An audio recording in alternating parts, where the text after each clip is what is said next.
चलिए, good morning, good afternoon, good evening सभी को। साध्य पीएससी एकेडमी के हमारे मोबाइल एप्लीकेशंस और यूट्यूब प्लेटफॉर्म पे समस्त प्रतिभागियों का स्वागत है।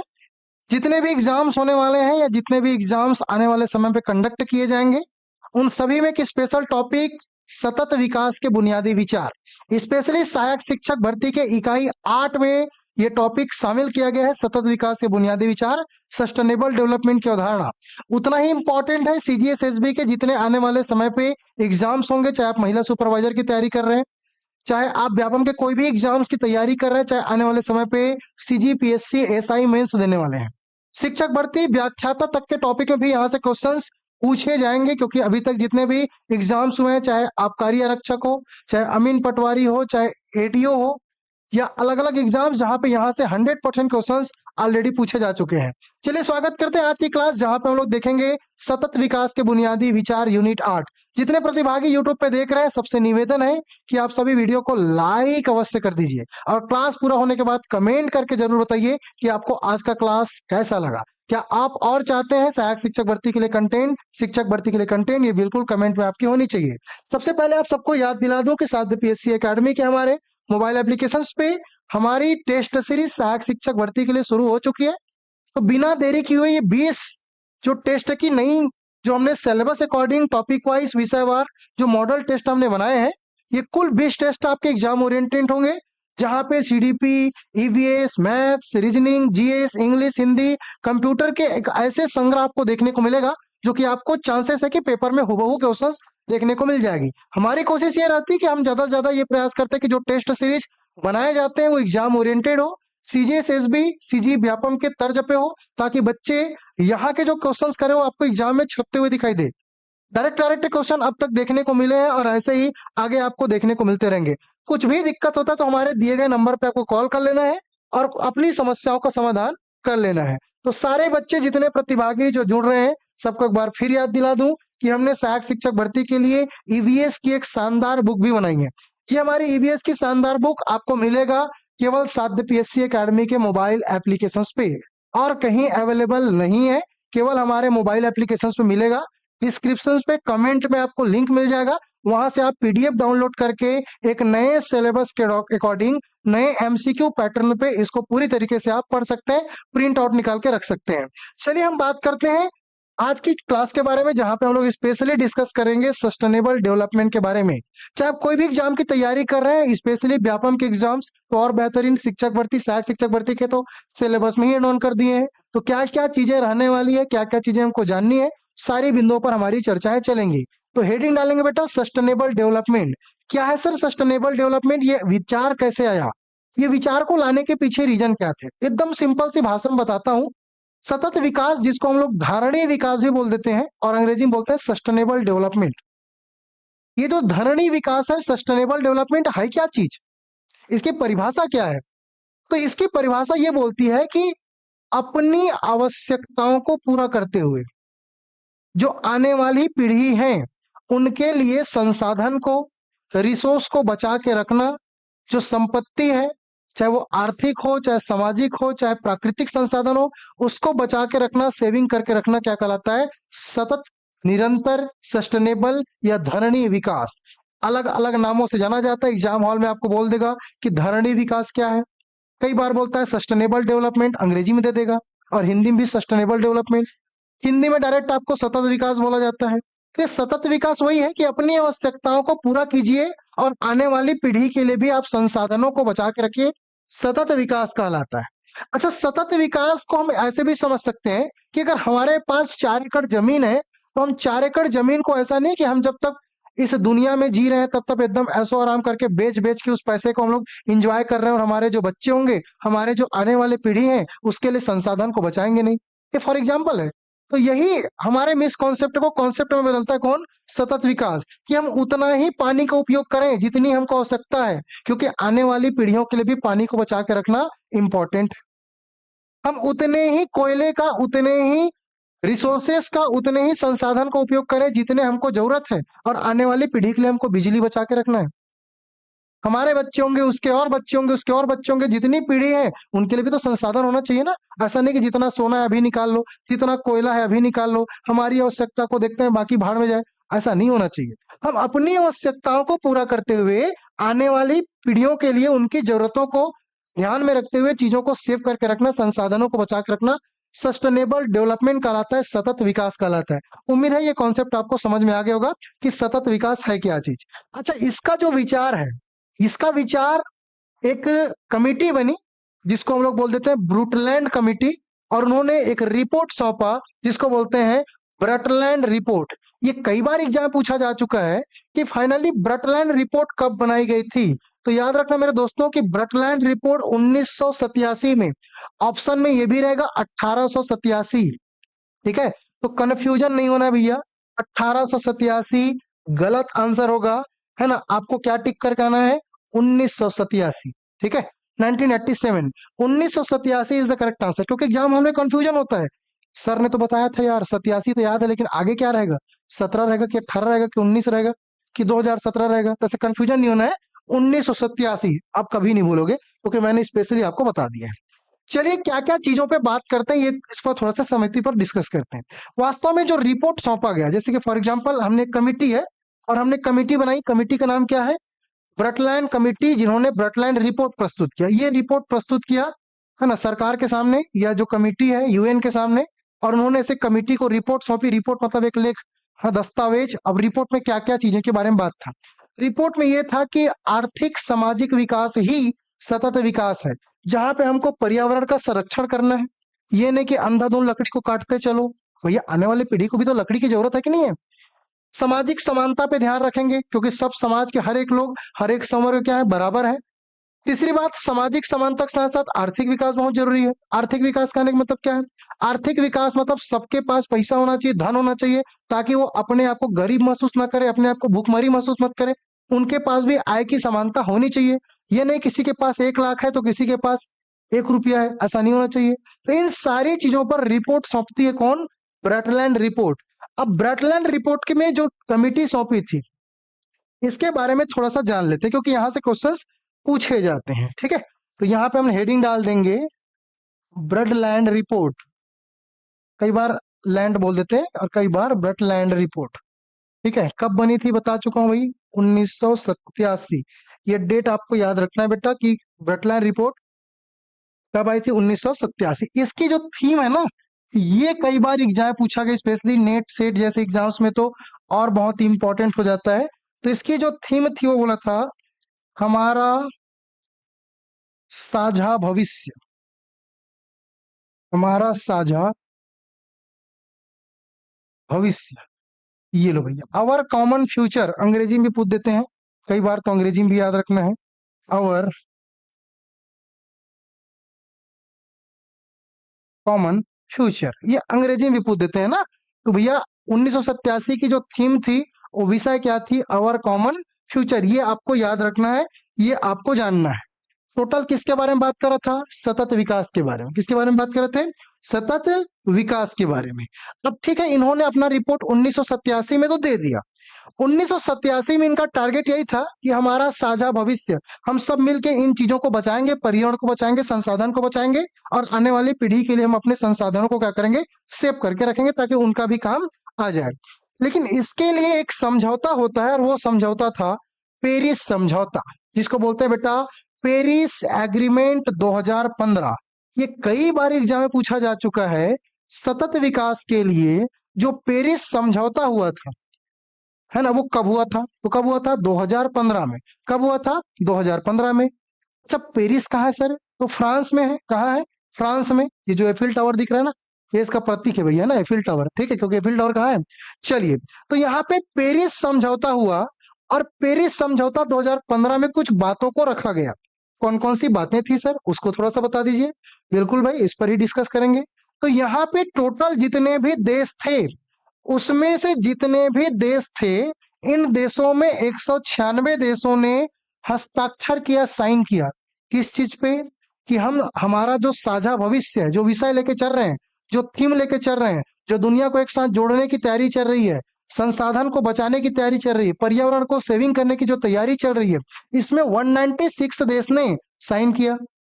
अच्छा, उस समय कितने देश थे सर, तो लगभग 208 206 देश थे, जिसमें से लगभग लगभग सारे देश ने, 196 देश ने क्या कर दिया, हस्ताक्षर कर दिया, साइन कर दिया। टोटल कितने लक्ष्य रखे गए? एग्जाम में कई बार पूछे जा चुके हैं कि सर टोटल कितने लक्ष्य रखे गए थे। तो 17 विकास लक्ष्य रखे गए थे, जिसको बोलते हैं सस्टेनेबल डेवलपमेंट गोल। तो अगर पूछेगा कितने गोल्स हैं और कब रखा था, तो बताना पेरिस समझौता 2015 में 17 सस्टेनेबल डेवलपमेंट के गोल रखे थे, लक्ष्य। जैसे तुम लोग का लक्ष्य है ना सहायक शिक्षक बनना, या अमीन पटवारी बनना, या डीएसपी बनना, या डिप्टी कलेक्टर बनना, ये तुम्हारा लक्ष्य है। हो सकता है कई लोगों के 17 लक्ष्य होंगे, ठीक है, अलग अलग लक्ष्य हो सकते हैं कि मैं ये भी बनूंगा, ये भी बनूंगा, ये भी बनूंगा। वैसे ही सस्टेनेबल डेवलपमेंट के 17 अलग अलग विषयों पे लक्ष्य रखा गया। इसके लिए 17 लक्ष्यों को प्राप्त करने के लिए 2015 में 196 देशों ने साइन कर दिया कि हम भी आपके साथ हैं। हम भी यूनाइटेड नेशंस को बोला गया कि हम भी बिल्कुल पर्यावरण को क्या करेंगे, संसाधन को बचा के रखेंगे।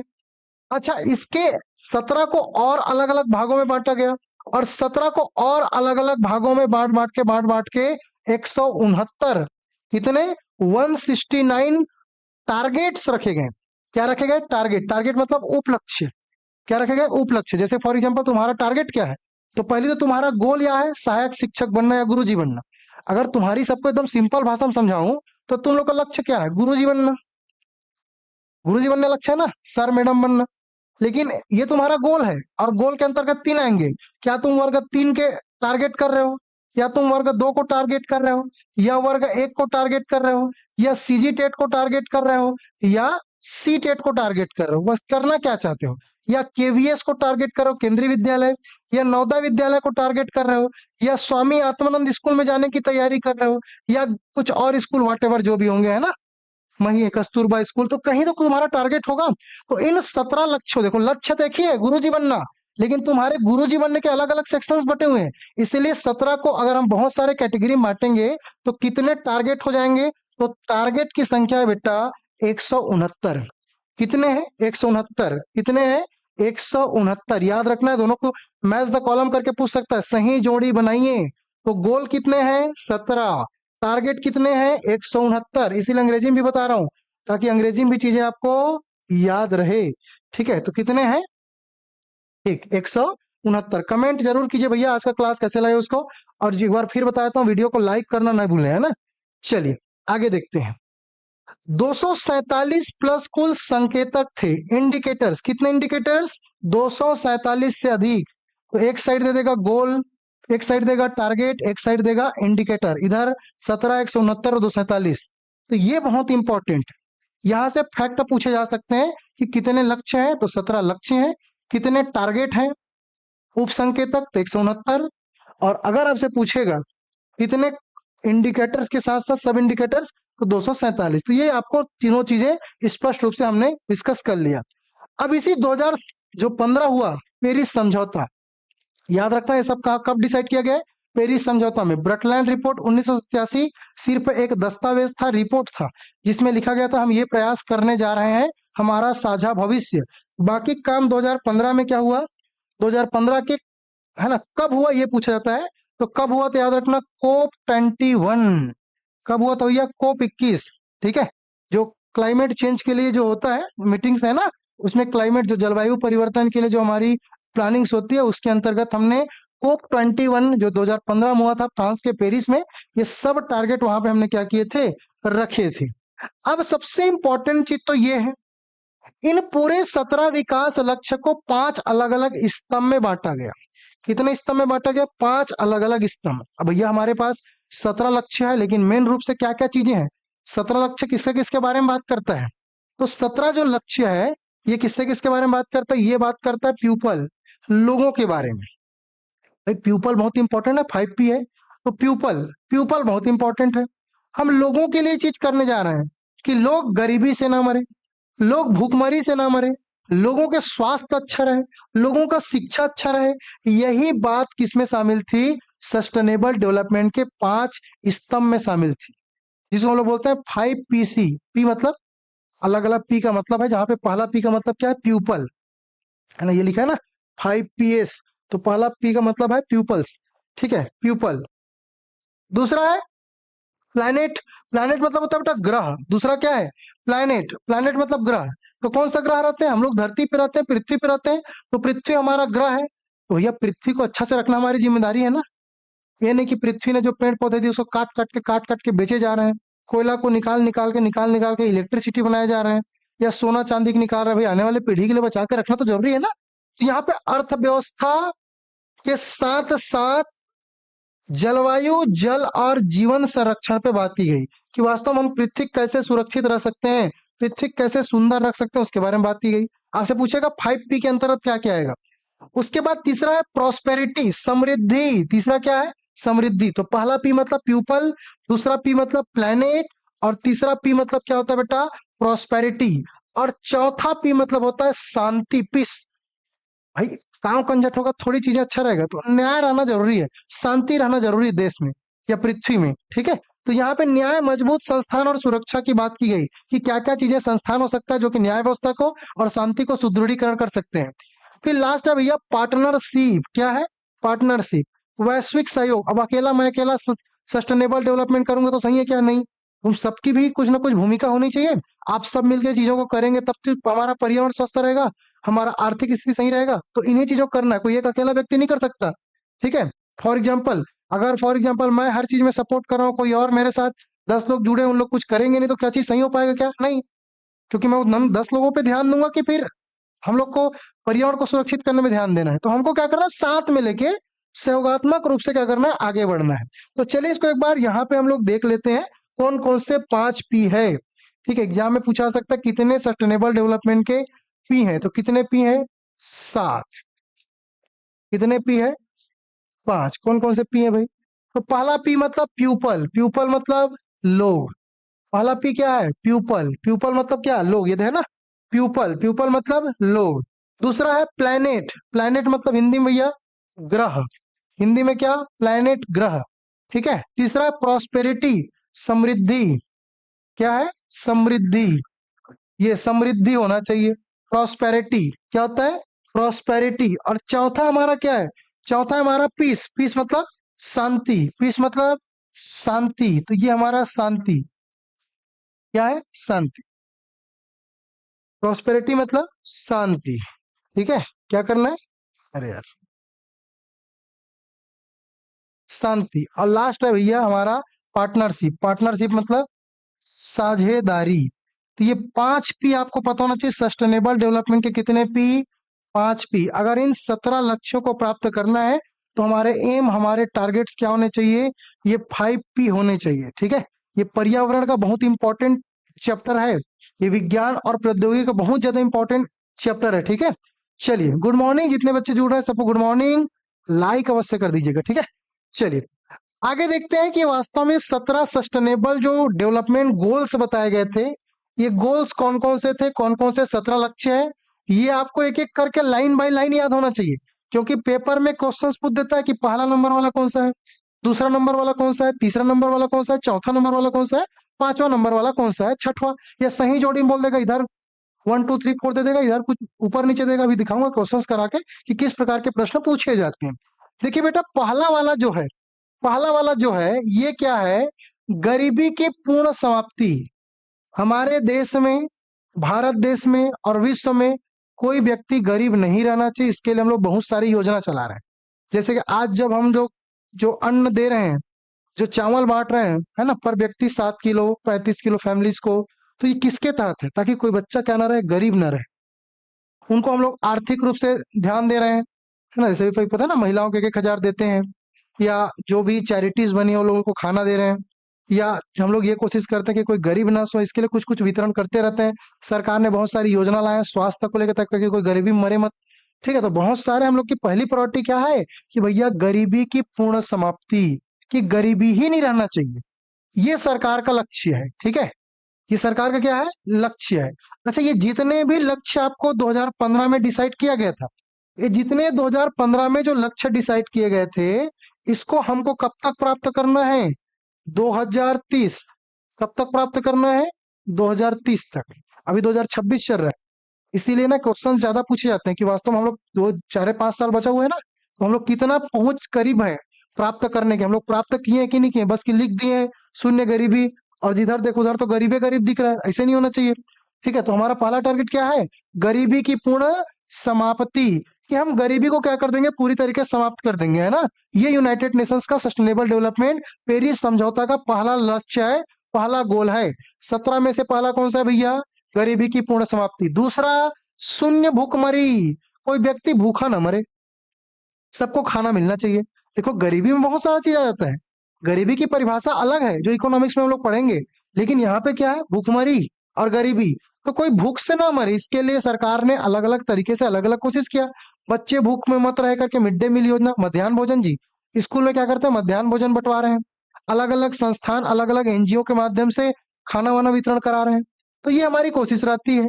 अगला है उत्तम स्वास्थ्य और खुशहाली। उत्तम स्वास्थ्य और खुशहाली, इसका मतलब क्या है कि सबका स्वास्थ्य अच्छा रहे, सब खुश रहे, इसके लिए हम लोग क्या कर रहे हैं, प्रयास कर रहे हैं कि भैया कोई टेंशन में मत रहे, सब खुशी खुशी जिए लाइफ को।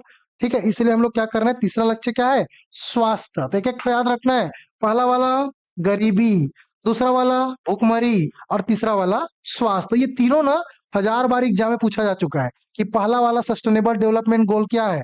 तो पहला सस्टेनेबल डेवलपमेंट गोल है शून्य गरीबी, दूसरा वाला शून्य भूखमरी और तीसरा वाला सबका स्वास्थ्य अच्छा हो, उत्तम स्वास्थ्य और खुशहाली।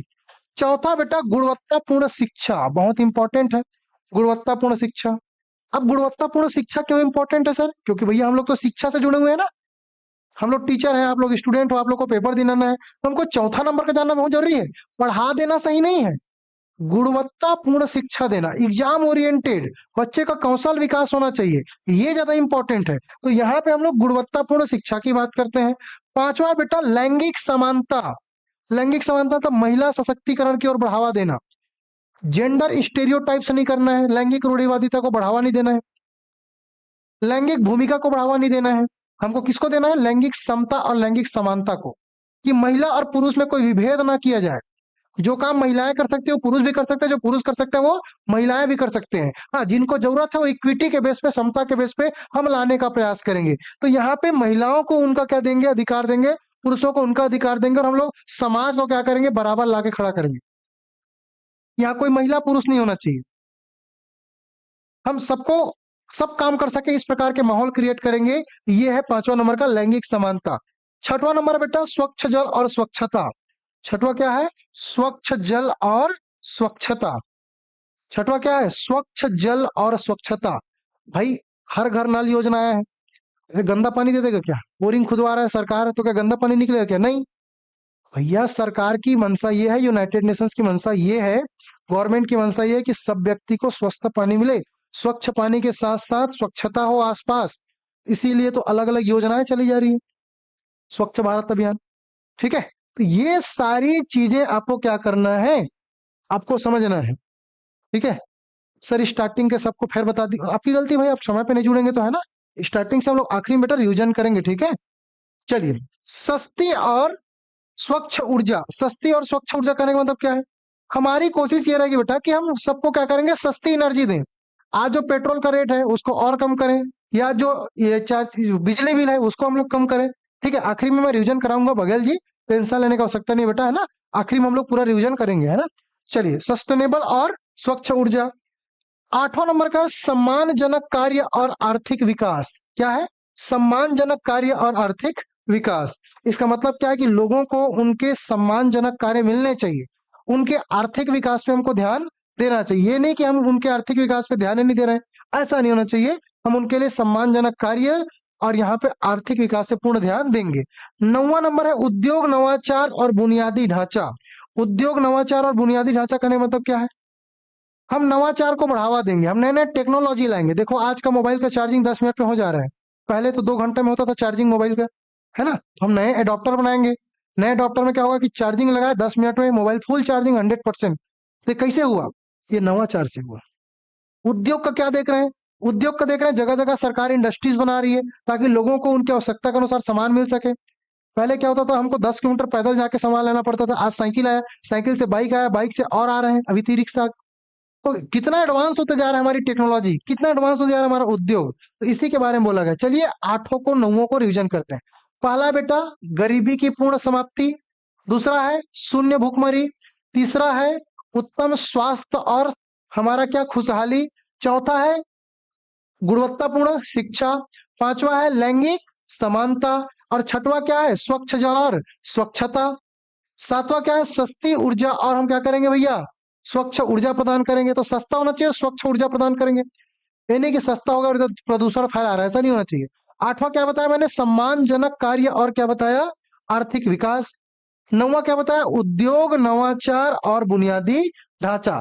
ये पूरे के पूरे आपको याद होने चाहिए। ये पूरे टारगेट्स, पूरे गोल्स क्या होने चाहिए, याद होने चाहिए। 17 के 17 लक्ष्य पेपर में डायरेक्ट एग्जाम में पूछा जाता है, पहला वाला कौन सा है, चौथा वाला कौन सा है। चलिए अगला हम लोग पढ़ते हैं बेटा 10वां नंबर। 10वां नंबर क्या है, असमानता में कमी। अब ये क्या है सर, असमानता में कमी। असमानता में कमी ऐसा नहीं होना चाहिए कि आपके पास 1 करोड़ रुपया है, ये दे, और किसी के पास 10 रुपया है, तो सही है क्या, नहीं। हम इनको भी कोशिश करें कि ज्यादा असमानता ना रहे, उनको भी बराबर लाने का प्रयास करें। कोई व्यक्ति जो एक ही टाइम खाना खा रहा है और कोई दिन भर खाना खा रहा है, 10 टाइम या 4 टाइम 5 टाइम, तो भाई ऐसा नहीं करेंगे ना। सबके लिए हम असमानता कम करने का क्या करेंगे, प्रयास करेंगे। संधारणीय शहर और समुदाय, इसका मतलब क्या है सर, संधारणीय शहर और समुदाय। हम ज्यादा से ज्यादा क्या करेंगे, सुविधा मुहैया कराएंगे और गांव को भी शहर के, है ना, तर्ज पर विकसित करने का प्रयास करेंगे। ठीक है, तो जितने भी गांव है उसको शहर के तर्ज पे क्या करेंगे, सुविधाएं प्रदान करेंगे, समुदाय को बेहतर बनाएंगे। इसके लिए हम क्या करते हैं, संधारणीय शहर और समुदाय की स्थापना करेंगे। 12वां नंबर, जिम्मेदार उपभोग और उत्पादन। और मेरे हिसाब से सबसे इंपॉर्टेंट ये 12वां नंबर का, जिम्मेदार उपभोग और उत्पादन। क्या बोलते हैं सर ये, इसका मतलब क्या है, जिम्मेदार उपभोग और उत्पादन कहने का मतलब ये बेटा कि तुमको जितनी जरूरत है उतना ही तुम उपभोग करो। उपभोग मतलब यूज करो। उत्पादन मतलब उत्पादन आपको करना है, तभी आप उपभोग करोगे। अगर किसान खेती नहीं करेगा तो कैसे वो अनाज खा पाएगा। तो वो अपने उपभोग के लिए उत्पादन करे, जिम्मेदारी हर नागरिक की। अगर आपके पास जगह है तो आप उतने ही उपभोग करें जितनी आपको आवश्यकता है, आप उत्पादन कीजिए। अगर आप किसान हैं, अगर आप कुछ कर रहे हैं घर के आसपास, तो आप बिल्कुल सब्जी लगाइए, फल फूल से लगाइए, पेड़ लगाइए। उससे आपके क्या होंगे, उत्पादकता बढ़ेगी। तो आवश्यकता, अब आपके घर में मार्केट, फॉर एग्जांपल आपके घर में आम का पेड़ है, तो आप आम मार्केट से क्यों खरीदोगे, आपके घर में तो आप खाओगे ना भाई, तो कोई दूसरा खरीदेगा जिसको जरूरत रहेगा वो, है ना। तो इस प्रकार से हम काम कर सकते हैं, जिम्मेदार उपभोग। ये नहीं कि हमको 5 बाल्टी में नहाना था लेकिन हमने 10 बाल्टी में नहा लिया, तो भैया 5 बाल्टी तो आपने व्यर्थ कर दिया ना। तो ये हमारे सस्टेनेबल डेवलपमेंट के तो अगेंस्ट में है। क्योंकि हमारा सस्टेनेबल डेवलपमेंट क्या है, हमारी आवश्यकताओं को पूरा करते हुए आने वाली पीढ़ी के लिए क्या करना है, संसाधन को बचा के रखना है। अगला बेटा, जलवायु कार्यवाही। ये भी बहुत इंपॉर्टेंट है। जलवायु कार्यवाही कैसे इंपॉर्टेंट है सर, जलवायु कार्यवाही के अंतर्गत हम लोग ये देखते हैं कि कहीं ना कहीं जो हमारा क्लाइमेट है वो बहुत परिवर्तन हो रहा है। आप देखेंगे दिनों दिन गर्मी बढ़ रही है, और गर्मी बढ़ेगी तो बारिश भी ज्यादा होगी, समझ रहे हो। तो कहीं ना कहीं क्लाइमेट ऊपर नीचे हो रहा है। आप देखेंगे लगातार हर साल टेम्परेचर बढ़ते जा रहे हैं। अब ये जलवायु जो कार्यवाही है, इसको कैसे करेंगे, इसके लिए आप जो हमारे एसी हैं, रेफ्रिजरेटर्स हैं, फ्रिज हैं, इनसे क्लोरोफ्लोरोकार्बन निकलते हैं, इनकी संख्या को कम करें। जो बड़ी बड़ी फैक्ट्रियां जो कार्बन डाइऑक्साइड और कार्बन मोनोऑक्साइड निकालते हैं, सल्फर के डाइऑक्साइड उत्सर्जित करते हैं, उनके लिए कुछ इलाज किया जाए, ताकि हमारा जो क्लाइमेट है, जो हमारा ओजोन परत है, वो क्या हो सके, सुव्यवस्थित हो सके। ग्लोबल वार्मिंग की समस्या मत आए। सर ग्लोबल वार्मिंग क्या है सर, ग्लोबल वार्मिंग मतलब पृथ्वी के तापमान का बढ़ना। जो पृथ्वी का तापमान है वो फिर बढ़ गया, हर साल प्रतिशत बढ़ रहा है, तो उस एवरेज से, उस औसत से बढ़ना क्या कहलाता है, ग्लोबल वार्मिंग।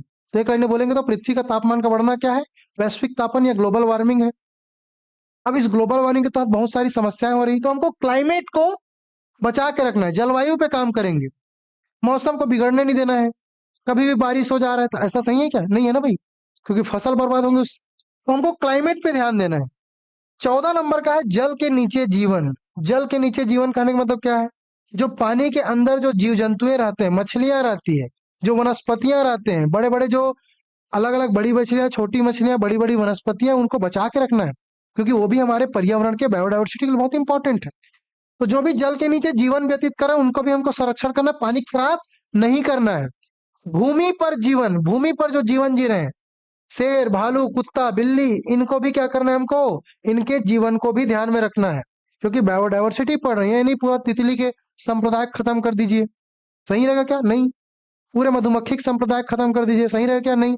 या जैव विविधता बैलेंस करके रखना है, किसी एक का ज्यादा हो जाना तो दूसरे के लिए नुकसान है। अब सोचो कि सांप की संख्या बढ़ गई पृथ्वी पे, तो तुम्हारा रहना कहाँ रहोगे फिर? डस डस के तुम लोग अपना आधिपत्य जमा लेंगे। या मेढक की संख्या बढ़ गई, तुम्हारे घर में 20-30 मेढक आ गए, तुम्हारा रहना व्यर्थ हो जाएगा। इंसान की संख्या बढ़ रही है, तब भी तो समस्या है जीव जंतु के लिए, क्योंकि जीव जंतु खाए जा रहे हैं मार मार के। तो इंसान का बढ़ना भी सही नहीं है। तो हमको क्या करना है, पृथ्वी पर जो भी जीवन व्यतीत कर रहे हैं ना, उनको बैलेंस्ड रखना है, संतुलित रखना है।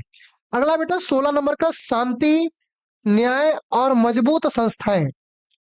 हमको शांति बनाए रखना है, न्यायचित समाज बनाना है, और इनको बचाने के लिए संस्थाएं बनाए रखना है। जैसे पुलिस स्टेशन है, या हाई कोर्ट है, सुप्रीम कोर्ट है, न्यायालय जी, ये क्यों बनाए गए हैं? ताकि शांति व्यवस्था बनी रहे, ताकि न्याय व्यवस्था बनी रहे, किसी किसी सही व्यक्ति के साथ गलत ना हो, या जो गलत व्यक्ति हो गलत और ना करे, उनको समझाया जा सके। इसके लिए हम क्या करेंगे, शांति, न्याय और मजबूत संस्थाएं बनाएंगे। और लास्ट है बेटा 17 नंबर का, ये लास्ट जो 17 नंबर का है ना, ये क्या बोल रहा है पता है? ये बोल रहा है लक्ष्यों के लिए भागीदारी। अकेले राकेश सर ये सब नहीं करेंगे। अकेले राकेश सर लोगों को गरीबी को समाप्त नहीं कर सकते, अकेले राकेश सर भूखमरी खत्म नहीं कर सकता, उसी का स्वास्थ्य अच्छा रहेगा तो सब खुश रहेंगे, ऐसा नहीं है। उन्हीं को गुणवत्तापूर्ण शिक्षा मिले, सही नहीं है। वही लैंगिक समानता पर काम करेगा, सही नहीं है। वही जलवायु करवाही पर काम करेंगे, बाकी लोग जलवायु को बर्बाद करेंगे, सही है क्या? नहीं। सबको मिलके, सबकी भागीदारी इंपॉर्टेंट है। अगर इन लक्ष्यों को प्राप्त करना है, टोटल 17 लक्ष्यों को, तो हमको सबकी भागीदारी बहुत महत्वपूर्ण है। जब तक सबकी भागीदारी नहीं होगी, तो हम इन लक्ष्यों को कैसे प्राप्त कर सकते हैं? हम इन लक्ष्यों को तो प्राप्त कर ही नहीं सकते हैं। तो हमारे टारगेट्स हैं कि 2030 तक इन 17 लक्ष्यों को, जो हमने पेरिस समझौता 2015 में सोचे थे, जिसपे 196 देशों ने साइन किया था, उनको क्या कर सकते हैं हम लोग? प्राप्त कर सकते हैं। अब ये सारी इसके एमसीक्यू कहां से करना है? ई बुक से। ये मिलेगा आपको साध्य पीएससी एकेडमी के हमारे मोबाइल एप्लीकेशंस पे। कमेंट्स पे आपको एप्लीकेशंस का लिंक मिल जाएगा। साथ ही साथ टेस्ट सीरीज दिलाकर और आप पुस्टअप कर सकते हैं, अपनी तैयारी को और अच्छे से कर सकते हैं। फिर मिलेंगे, कोई नया चीज सीखेंगे। तब तक के लिए जितने प्रतिभागी जो वीडियो देख रहे हैं, बहुत बहुत धन्यवाद। Thank you so much. जय हिंद, जय भारत, जय छत्तीसगढ़।